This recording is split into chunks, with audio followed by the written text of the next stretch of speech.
5 aliments blancs nocifs pour votre santé. Saviez-vous que 5 des aliments blancs que vous consommez régulièrement sont en réalité très mauvais pour votre santé? Le sel de table, le sucre blanc, le lait de vache, les farines raffinées et la margarine sont ces produits nocifs. Dans cet article nous allons vous expliquer pourquoi ils sont si dangereux, et nous allons vous donner quelques alternatives saines pour améliorer votre qualité de vie en vous passant de ces aliments mauvais pour votre santé. Le sel de table. Généralement on se réfère au sel comme à un terme générique, mais il est très important de différencier les types de sel qui existent. De la même manière qu'il existe un sucre blanc et un sucre roux, il existe un sel raffiné et un sel complet. Le sel raffiné est souvent connu sous le nom de sel de table et se compose seulement de chlorure de sodium transformé, sans aucun autre nutriment. Il contient d'ailleurs souvent des additifs comme des anticoagulants. Non seulement c'est un aliment peu sain, mais il peut également endommager votre corps si vous en consommez régulièrement, et sur du long terme. À l'inverse, le sel complet contient toutes les vitamines et les minéraux dont vous avez besoin, car il n'est pas raffiné. Le plus connu et le moins cher est le sel marin, mais il en existe bien d'autres, le sel d'Himalaya, le sel celte, etc. Sel marin Chiorun 500 x 333. Le sucre blanc. Le sucre blanc ne nous apporte aucun nutriment et beaucoup de nutritionnistes le considèrent déjà comme un aliment vénéneux. Il contient des calories dites vides, qui contribuent à la prise de poids et qui peuvent déclencher le développement d'un diabète de type 2 ainsi qu'endommager les dents. De plus, le sucre blanc acidifie notre sang et nous déminéralise, il vole littéralement nos minéraux, comme le calcium, affaiblissant du même coup nos dents et nos os. Pour ne pas arrêter de manger de la nourriture sucrée, vous pouvez le remplacer par du sucre roux, du miel, du sucre de canne, de la mélasse de céréales ou des sirops naturels de fruits. Le lait de vache. Bien des nutritionnistes déconseillent sa consommation une fois passés les premiers mois de la vie. Selon eux, notre corps perd à ce moment l'enzyme dite lactase qui nous permet de digérer correctement le lactose.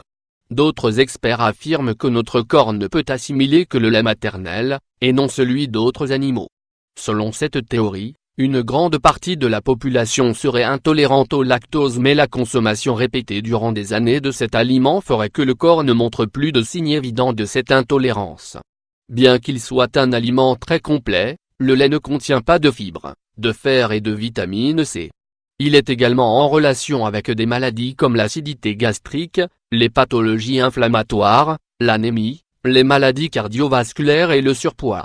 Selon certaines études, le lait augmente le risque de souffrir d'un cancer de la prostate, des ovaires ou de lymphome. L'alternative la plus naturelle se trouve dans les boissons végétales élaborées à partir d'avoine, de riz, d'épeautre, d'amandes, etc. Il existe également des laits sans lactose et des laits d'autres animaux, qui sont plus faciles à digérer et moins nocifs. Boissons végétales Food Love Everything. Les farines raffinées. Nous avons chaque jour de plus en plus d'aliments raffinés dans nos assiettes, mais il est important de savoir que ces céréales qui ont perdu leurs fibres ont également perdu une grande partie de leur valeur nutritionnelle. Les farines raffinées, à l'inverse des farines complètes, aggravent la constipation, augmentent la rétention d'eau et contribuent au surpoids.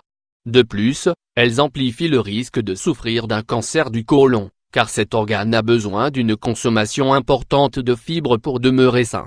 Sont inclus dans cette catégorie toutes les céréales et leurs farines, mais également leurs dérivés habituels qui se trouvent dans nos menus quotidiens, pâtes, pain, pâtisseries, pâte à tarte, biscuits, etc.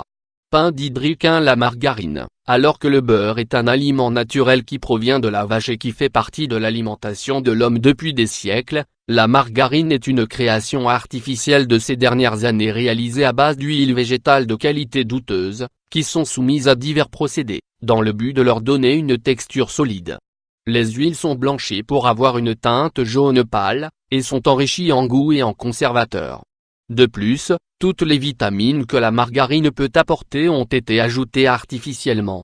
La margarine est autant, voire plus calorique que le beurre et contient des graisses trans, qui sont hautement nocives pour notre organisme.